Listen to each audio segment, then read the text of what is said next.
प्रभावित हो रहे पर्यावरण और जल जंगल जमीन को बचाने के लिए आए दिन लोग आवाज़ उठाते हैं, प्रशासन का दरवाज़ा खटखटाते हैं। इतना ही नहीं, धरना प्रदर्शन और जल सत्याग्रह जैसी चीज़ें भी करते हैं, लेकिन खनन की जड़ें इतनी मजबूत हैं कि इस लड़ाई को पार करना लोगों के लिए मुश्किल ही नहीं, नामुमकिन हो गया है। तो यहाँ पर खनन होता है, खूब तमाम पहाड़ फूटत है, पत्थर गिरत हैं, आवत है जात हैं, और घर गिरत हैं, और बाने हैं का तो निकाल निकाल भागी था बाहर। कितने लोग रहते हैं इस बस्ती या में? इस बस्ती में ना हुई है तो 10-20 घर तो होगा कर। जो है जब ब्लास्टिंग चलती है तो धक दे, जैसे बच्चे लोग हैं खेल रहे हैं तो डर जाते हैं, और ये डस्ट उड़ रही है, ये आदमी के मुंह में जा रही है। देखिए इस समय 1% पथरी का परसेंट एक ठो नहीं था हमारे क्षेत्र में।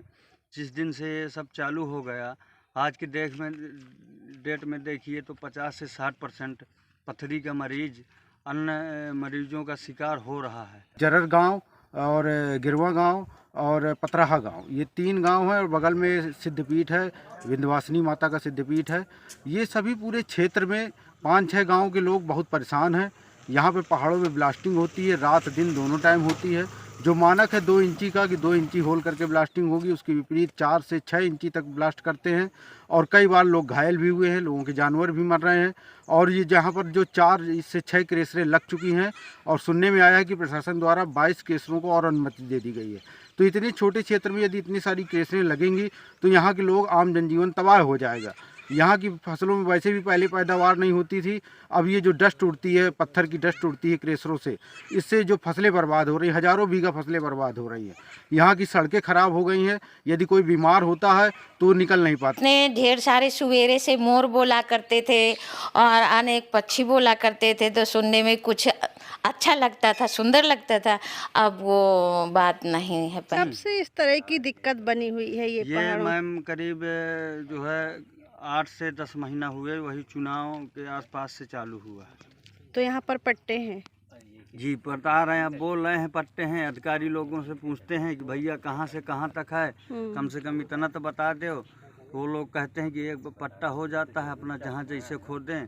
कोई सुनने के लिए तैयार नहीं था कि तो हम तुमको दें तो तुम ले लो, और का कहते हैं यहाँ से निकाल लो, तो हम कहाँ जाएंगे? हमको 1-1 बिसुआ देंगे, हम कहाँ रहेंगे 1-1 बिसुआ में? क्या करेंगे? 4 चेरी गोरू सब है तो हमारे, कहाँ हम जाएंगे छाड़ेंगे? कौन कह रहा था कि 1-1 बिसुआ ले लो निकल जाओ? का कहते कॉपी कहाते कहूँ का अंत किराया हो, ठेकेदार इनका ठेकेदार न हो।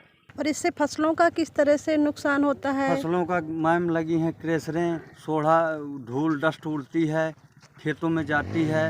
अब वहाँ जो है गोबर की जगह अगर पत्थर जाएगा खेतों में तो फसल कैसे पैदा होगी? बिल्कुल। सब लोग परेशान हैं। जो लोग जानते हैं कि पहाड़ और नदियों के दोहन से कितना नुकसान होगा और आगे आने वाली पीढ़ी उनसे किस तरह के सवाल जवाब करेगी, वो लोग इस लड़ाई को बरकरार रखे हुए हैं।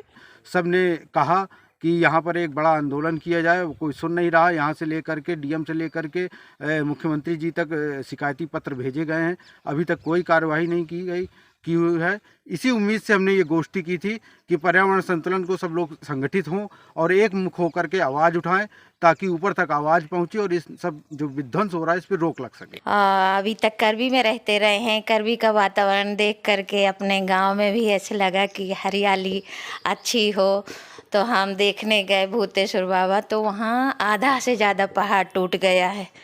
देख करके बड़ा दुख हुआ कि देखो, हरियाली वातावरण ही मनुष्य का असली पहचान होती है। तो उसी बात को लेकर के मैं आपसे कहना चाह रही थी कि जो पहाड़ टूट रहे हैं, ये जो खनन हो रहा है, इसको बचाना चाहिए, इसको रोक लगाना चाहिए। अभी देखिए जब ये टूटता है तो ये हरियाली तो नष्ट हो जाती है, तो वही धूल धक्कड़। जी मैं बता दूं कि ये यहाँ पर इन लोगों ने पता नहीं किस प्रकार से एनओसी ले ली है, किस प्रकार से इन्हें वन विभाग ने, खनिज विभाग ने, पर्यावरण विभाग ने किस तरह से अनुमति दे दी है।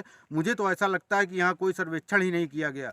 यदि सर्वेक्षण किया गया होता तो देखते कि कैसे यहाँ पहाड़ों के नीचे हज़ारों की आबादी है, हर गाँव में पहाड़ के नीचे ही आबादी है, पहाड़ों पर धार्मिक स्थल बने हुए हैं, लोगों की खेती है, पता नहीं कैसे एनओसी दे दी गई है। जैसे भी जुगाड़ करके ले लिया हो। तो हम लोग भी अब एफिडेविट बनाएंगे, सब लोग अपने खुद का पत्र बनाएंगे, बाकायदा स्टाम्प पेपर में लिख करके सरकार तक पहुंचाएंगे कि हम लोग राजी नहीं हैं, और बाकायदा इसके लिए एप्लीकेशन तो दे ही जा चुकी है। अब हम एफिडेविट के माध्यम से सरकार को बताएंगे, और यदि सरकार नहीं सुनती है, कार्यवाही नहीं होती है, तो फिर माननीय उच्च न्यायालय या ग्रीन एनजीटी तक जाएंगे हम लोग, लेकिन इस लड़ाई को खत्म करके ही मानेंगे। बांदा खनन अधिकारी अर्जुन कुमार का कहना है कि लहुरेटा और मानपुर के बालू खनन पट्टे धारकों पर कार्रवाई की गई है। लहुरेटा के पट्टाधारक मोतीलाल पर 1 करोड़ 35 लाख का और मानपुर के पट्टाधारक प्रतिभा त्रिपाठी पर 63.94 लाख का जुर्माना किया गया है।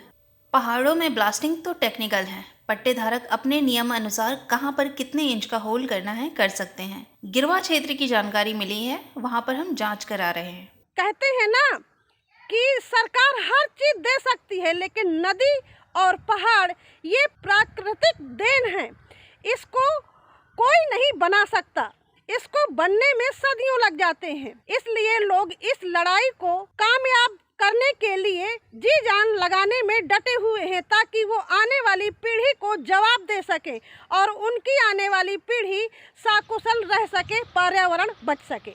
खबर लहरिया, आपकी खबर आपकी भाषा।